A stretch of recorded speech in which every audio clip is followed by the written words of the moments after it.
আচ্ছা, আজকে 12টা 30-এ বেলা 12টা 30-এ আমার কাছ থেকে এনএসআই এবং পুলিশ দুই পক্ষ থেকে আমার কাছে কল আসে এবং তাদের সংবাদের ভিত্তিতে আমরা ইমিডিয়েটলি আমাদের এই বালিয়াকান্দি এই এলাকায়, যেটা হচ্ছে কুমারখালী উপজেলার অন্তর্গত একটি এলাকা।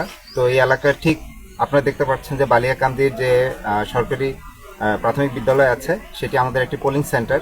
তার ঠিক অপোজিটেই, রাস্তার অপোজিটে এই টোটাল এখন পর্যন্ত আমরা আইডেন্টিফাই করেছি 9টা থেকে 10টার মতো ককটেল পাওয়া গিয়েছে। তো আমরা এটা ফার্দার, এটা এখন পুলিশের হেফাজতে আমরা নিয়ে নিয়ে যাব এবং ফার্দার ওখানে এটা আবার একটু চেক ব্যাক করা হবে, এটা আসলে কতটুকু মানে রিয়েল নাকি ফেক এই ককটেল, এটা আর একটু পর্যালোচনা করা হবে এবং আশা করছি এখন এটা বিপদমুক্ত। আর ইনশাল্লাহ আমরা এভাবে আইন শৃঙ্খলা বাহিনীর সাথে আমরা বাংলাদেশ সেনাবাহিনী সচেষ্ট আছি। যে কোনো জায়গায় যে কোনো ধরনের অস্থিতিশীল ঘটনা, কোনো ধরনের থ্রেট, কোনো ধরনের এরকম শৃঙ্খলা বহির্ভূত কার্যক্রম আমাদের নোটিফিকেশন আসলেই আমরা সর্বদা সেখানে ছুটে যাচ্ছি এবং তাদের সাথে একসাথে সহযোগিতা করে যাচ্ছি এবং ইনশাল্লাহ ভবিষ্যতেও এই সহযোগিতা অব্যাহত থাকবে। এখানে কুমারখালী ক্যাম্পের ক্যাম্প কমান্ডার হিসাবে বর্তমানে অবস্থান করছি।